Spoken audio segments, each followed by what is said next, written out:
Assalamualaikum warahmatullahi wabarakatuh. Saya Sri Rosalinda Dewi, NIM 71014180313 dari Rombel PAPB 2018. Dalam video kali ini, saya akan membahas mengenai guru abad 21. Untuk itu, langsung saja kita ke pembahasannya. Perkembangan zaman yang diiringi dengan perkembangan teknologi telah membawa dampak perubahan yang sangat besar dalam kehidupan bermasyarakat, termasuk dalam pola pikir generasi saat ini atau yang biasa kita sebut dengan generasi milenial. Perkembangan ini berdampak juga terhadap dunia pendidikan, di mana guru tidak dapat lagi mengajar seperti mengajar generasi sebelumnya, baby boomers XY, karena generasi yang diajar sudah berbeda. Pendidikan tidak terlepas dari perkembangan teknologi karena pendidikan diharapkan mampu untuk mencetak sumber daya manusia yang siap dalam menghadapi kemajuan industri, sehingga masyarakat tidak hanya menjadi penonton, bahkan tergilas dengan adanya perkembangan teknologi yang sangat pesat. Buku dapat digantikan dengan teknologi, kini konten pembelajaran sudah tersedia di internet, dan untuk mencari konten sesuai dengan kebutuhannya. Namun demikian, tetap ada peran guru yang tidak bisa digantikan meskipun posisi guru mengalami pergeseran dari sebelumnya. Peran guru sangat penting dalam mengarahkan proses pembelajaran yang dilakukan oleh peserta didik. Guru diminta untuk dapat bertransformasi baik secara teknikal maupun sosiokultural. Oleh karena itu, guru perlu mengidentifikasi karakteristik seperti apa sehingga dapat mentransformasikan diri pada era digital saat ini. Sebagai salah satu contohnya adalah dalam hal menggunakan metode pengajaran. Masih banyak guru yang dalam proses pembelajaran lebih banyak menggunakan metode ceramah, sama seperti metode yang dulu dia terima di kelas. Sedangkan saat ini metode ceramah sudah kurang relevan lagi dengan perkembangan zaman, karena yang dididik adalah generasi milenial yang memiliki akses yang cukup luas terhadap akses informasi. Karakter yang harus dimiliki oleh seorang guru di abad 21. Yang pertama, pembelajar sepanjang hayat. Perkembangan teknologi diikuti dengan munculnya pengetahuan-pengetahuan baru. Tentu guru harus dapat memahami dengan baik perkembangan pengetahuan tersebut. Khususnya perkembangan yang berkaitan atau pengetahuan baru yang berkaitan dengan materi yang diampu atau diajar oleh guru tersebut. Yang kedua, guru harus melek dengan perkembangan teknologi. Guru harus mampu menggunakan teknologi secara maksimal dalam membantu, bukan membebani proses pendidikan yang dilakukan oleh guru untuk mempermudah proses pembelajaran, yang tentunya penggunaan teknologi ini akan membawa proses pembelajaran ke arah atau mengarah pada pendidikan di abad 21. Yang ketiga, guru mampu menggali potensi yang dimiliki oleh peserta didik. Guru di abad 21 tidak hanya mampu untuk sekedar sharing knowledge, sharing pengetahuan, tetapi harus mampu untuk dapat menggali potensi yang dimiliki oleh peserta didiknya. Karena selama ini dalam pendidikan kita kurang memperhatikan potensi yang dimiliki, karena guru hanya fokus pada pengetahuan semata. Guru dapat menerapkan metode pembelajaran yang variatif dan tidak monoton. Misalkan dengan menerapkan metode STEAM, Skin, Teknologi, Engineering, Art, and Mathematics dalam proses pembelajaran, sehingga guru sebagai fasilitator dapat lebih mudah dalam memetakan potensi yang ada atau yang dimiliki pada diri peserta didiknya. Selanjutnya, mengajar tanpa sekat ruang kelas. Proses pembelajaran tidak hanya terbatas pada ruang kelas semata, tetapi guru harus mampu memediasi peserta didiknya untuk dapat belajar kapan saja dan di mana saja. Hal ini dapat dilakukan dengan bantuan seperti teknologi atau dengan menggunakan aplikasi yang mempermudah siswa untuk mengakses materi yang dapat ia pelajari maupun yang akan dipelajari oleh peserta didik seperti dengan menggunakan aplikasi yang berbasis LMS, Learning Management System, seperti Edmodo, Schoology, Google Classroom, dan lain sebagainya. Yang terakhir, kreatif dan inovatif. Harapannya guru di abad 21 harus mampu mengelola pembelajaran secara kreatif dan inovatif sehingga siswa dapat tertarik akan materi pelajaran yang akan dipelajari atau disampaikan oleh guru. Guru harus mampu mendesain instruksional yang dapat mengakomodasi kebutuhan belajar peserta didiknya, baik itu dari mulai persepsi, penyampaian materi, penilaian, hingga bahkan sampai ke evaluasi dari proses pembelajaran yang dilakukan. Guru merupakan salah satu bagian yang terpenting dalam pengembangan pendidikan di Indonesia. Tanpa guru, pendidikan tidak akan maju dan berkembang dengan baik. Guru yang profesional akan mampu membawa pendidikan ke arah yang lebih baik. Dalam peraturan pemerintah tentang kompetensi yang harus dimiliki oleh seorang guru atau kompetensi guru, menurut Undang-Undang Nomor 14 Tahun 2005 tentang Guru dan Dosen, Pasal 2 Ayat 1 disebutkan bahwa guru mempunyai kedudukan sebagai tenaga profesional pada jenjang pendidikan dasar, pendidikan menengah, pendidikan anak usia dini, pada jalur pendidikan formal yang diangkat sesuai dengan peraturan perundang-undangan. Guru sebagai tenaga profesional mengandung arti bahwa pekerjaan guru hanya dapat dilakukan oleh seseorang yang mempunyai kualifikasi akademik, kompetensi, serta sertifikat pendidik sesuai dengan persyaratan untuk setiap jenis dan jenjang pendidikan tertentu.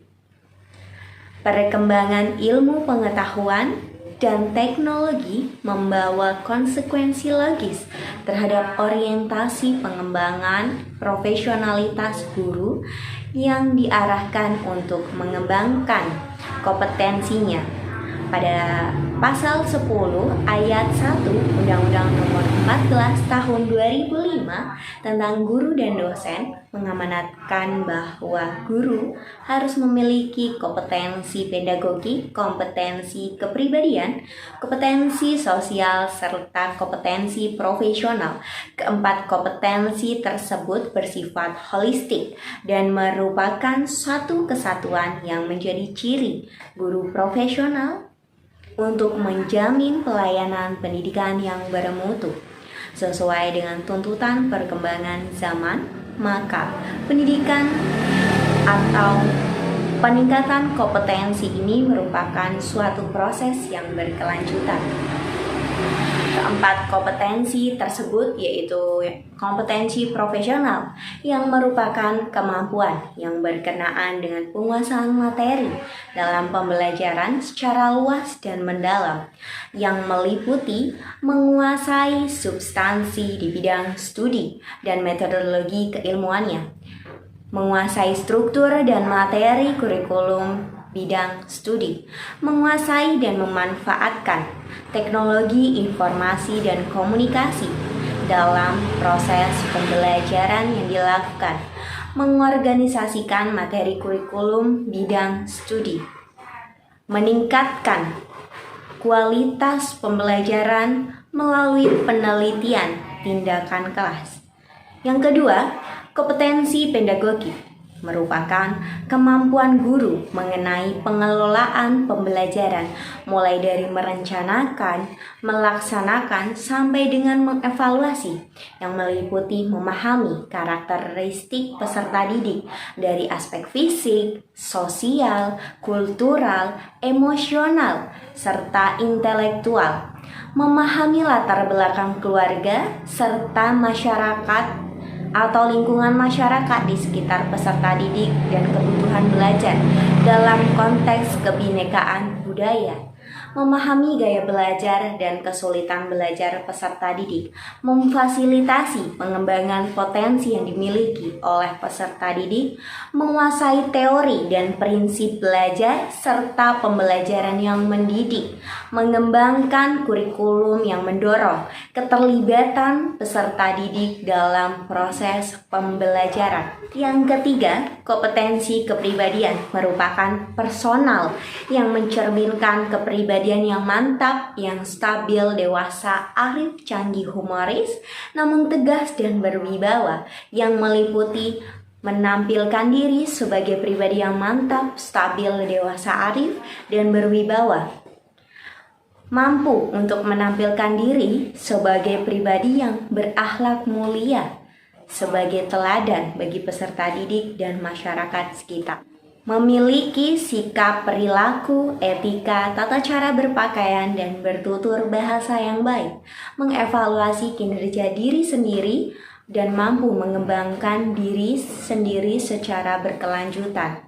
Yang terakhir yaitu kompetensi sosial yang meliputi mampu untuk berkomunikasi secara efektif dan empatik dengan peserta didik, orang tua peserta didik, sesama pendidik, tenaga kependidikan, serta masyarakat luas.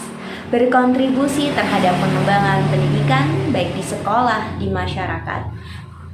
Berkontribusi terhadap pengembangan pendidikan di tingkat lokal, regional, nasional, bahkan global. Mampu untuk memanfaatkan teknologi informasi dan komunikasi untuk berkomunikasi dan mengembangkan diri. Tugas dan fungsi seorang guru di abad 21 merencanakan pembelajaran atau pembimbingan yang akan dilaksanakan, melaksanakan pembelajaran atau pembimbingan yang sudah direncanakan sebelumnya, serta menilai hasil pembelajaran atau pembimbingan yang telah dilaksanakan, membimbing dan melatih peserta didik, serta melaksanakan tugas tambahan yang melekat pada pelaksanaan kegiatan pokok sesuai dengan beban kerja seorang guru. Selanjutnya, keterampilan yang harus dimiliki oleh seorang guru abad 21.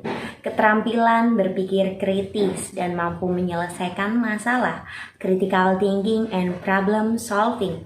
Keterampilan atau kemampuan ini guru dituntut untuk mampu menciptakan peserta didik yang mampu untuk berpikir kritis. Maksudnya berpikir kritis adalah mampu berpikir rasional, kegiatan berpikir yang tinggi yang meliputi kegiatan menganalisis, mengsintesis mengenai permasalahan dan pemecahannya. Yang kedua, keterampilan bekerja sama dan berkomunikasi dengan baik. Keterampilan bekerja sama dan berkomunikasi dengan baik, collaboration and communication.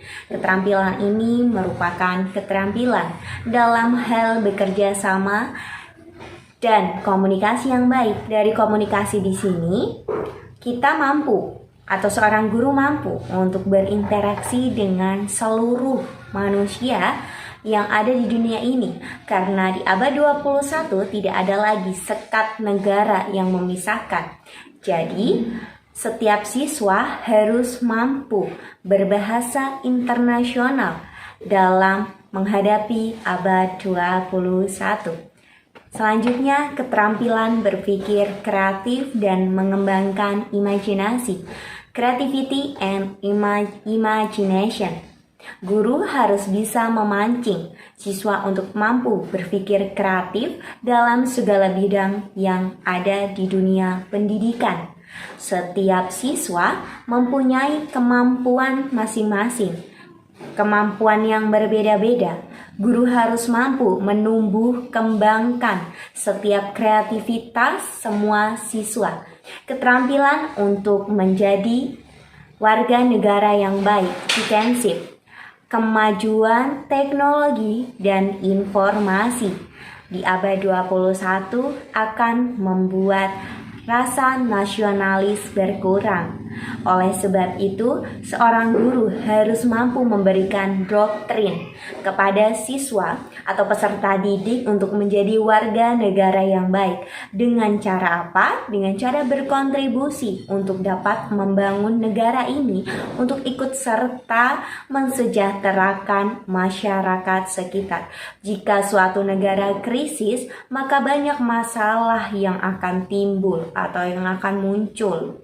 Selanjutnya, kemampuan atau keterampilan untuk dapat memahami dan menggunakan informasi dari berbagai sumber untuk disampaikan atau ditampilkan di internet atau digital literasi.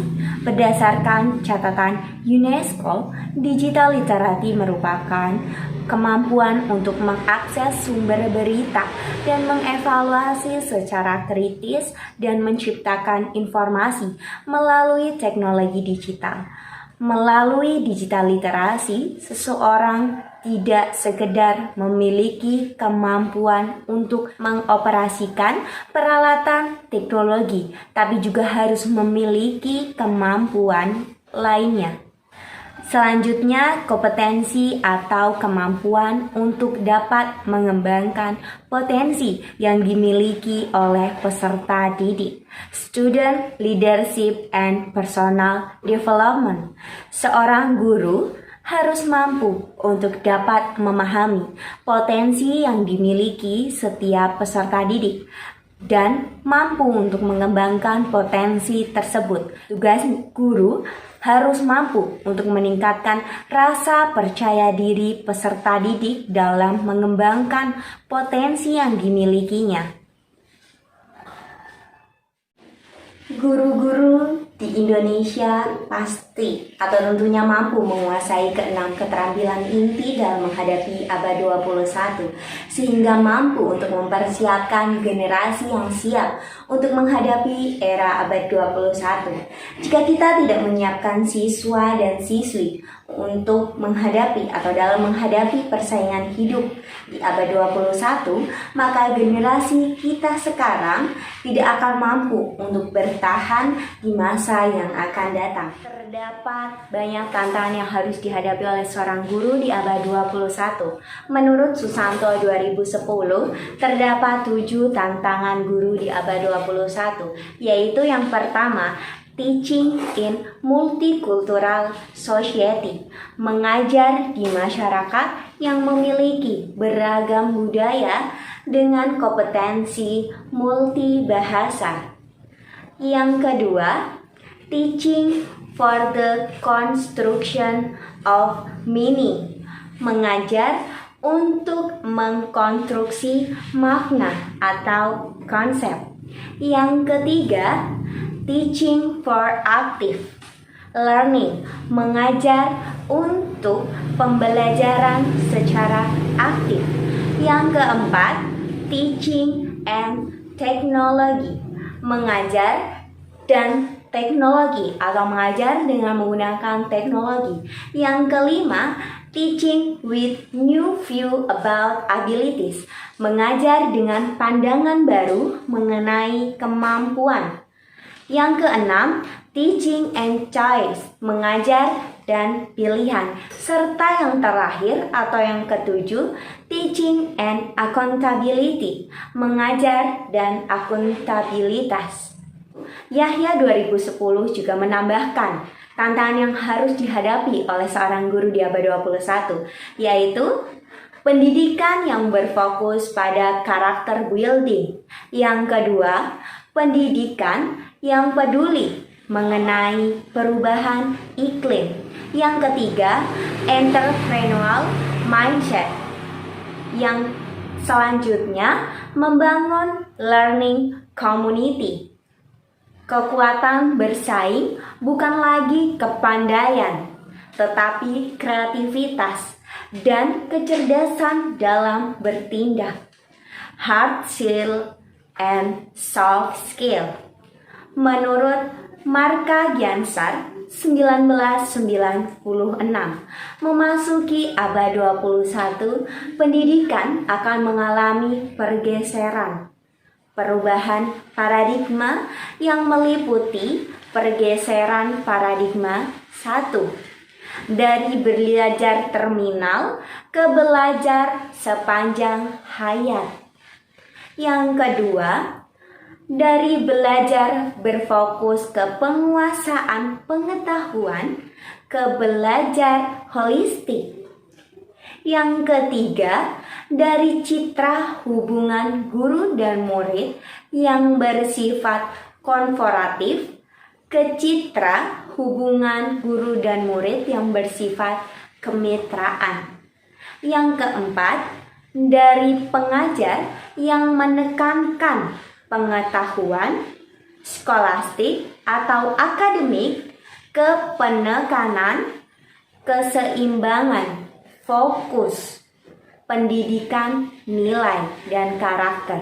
Yang kelima, dari kampanye melawan buta aksara ke kampanye melawan buta teknologi, budaya, dan komputer.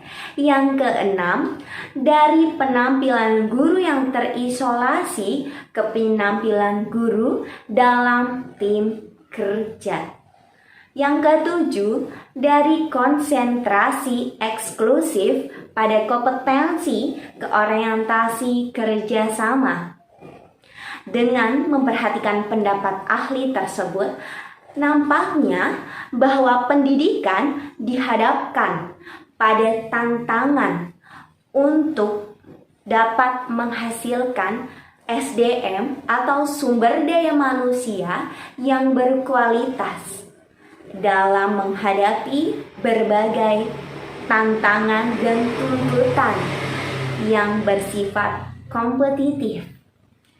Menghadapi tantangan abad 21, diperlukan seorang guru yang benar-benar profesional di bidangnya. Selain itu, di dalam Undang-Undang Nomor 14 Tahun 2005 tentang guru dan dosen, pada pasal 10 ayat 1 disebutkan mengenai kompetensi yang harus dimiliki oleh seorang guru, yang secara langsung di dalam undang-undang tersebut telah mengamanatkan bahwa seorang guru harus memiliki kompetensi untuk dapat menghadapi tantangan di abad 21. Pembahasan yang terakhir mengenai orientasi guru di abad 21. Tuntutan dunia internasional terhadap tugas guru memasuki abad ke-21 tidaklah ringan. Guru diharapkan mampu serta dapat menyelenggarakan proses pembelajaran yang bertumpu dan melaksanakan 4 pilar belajar yang dianjurkan oleh Komisi Internasional UNESCO untuk Pendidikan. Hal ini didasari bahwa pendidikan merupakan komunikasi terorganisasi dan berkelanjutan yang dirancang untuk menumbuhkan kegiatan belajar pada diri peserta didik.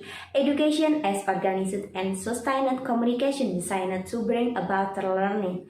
UNESCO merekomendasikan 4 pilar dalam bidang pendidikan, yaitu learning to know, belajar untuk mengetahui. Learning to know yaitu proses belajar untuk mengetahui, memahami, menghayati cara-cara pemerolehan pengetahuan dan pendidikan yang berkaitan kepada peserta didik. Bekal-bekal ilmu pengetahuan, proses pembelajaran ini memungkinkan untuk peserta didik mampu mengetahui, memahami, serta mampu untuk menerapkan serta mencari informasi atau menemukan ilmu pengetahuan baru. Yang kedua, learning to do, belajar melakukan atau mengerjakan. Learning to do yaitu proses belajar, melakukan atau mengerjakan sesuatu, belajar berbuat dan melakukan. Learning by doing, secara aktif ini bermakna pendidikan seharusnya mampu memberikan bekal-bekal kemampuan atau keterampilan peserta didik dalam proses pembelajarannya agar mampu menggunakan berbagai konsep, prinsip, atau bahkan hukum dalam memecahkan masalah yang konkret. Yang ketiga, learning to live together, belajar untuk hidup bersama. Learning to live together yaitu pendidikan seharusnya mampu untuk memberikan bekal kemampuan dapat hidup bersama dalam masyarakat yang majemuk sehingga tercipta kedamaian hidup dan sikap toleransi antar sesama manusia. Yang terakhir, learning to be, belajar untuk menjadi atau mengembangkan diri sendiri. Learning to be yaitu pendidikan seharusnya mampu untuk memberikan bekal kemampuan untuk mengembangkan diri. Proses belajar memungkinkan terciptanya peserta didik yang mandiri, memiliki rasa percaya diri serta mampu untuk mengenal dirinya sendiri, pemahaman diri, aktualisasi diri atau pengarahan diri sendiri, yang memiliki kemampuan emosional dan intelektual yang konsisten serta mencapai tingkat kepribadian yang mantap dan mandiri. Untuk itu, sebagai calon guru di abad 21 nanti tentunya kita harus memahami hal-hal apa saja yang harus kita miliki untuk menghadapi abad 21. Semoga video pembahasan mengenai guru abad 21 dapat bermanfaat untuk kita semua. Mohon maaf apabila terdapat salah-salah kata, baik perbuatan yang kurang berkenan dalam video pembahasan guru abad 21. Saya Sri Rosalinda Dewi, mohon maaf dan terima kasih. Wassalamualaikum warahmatullahi wabarakatuh.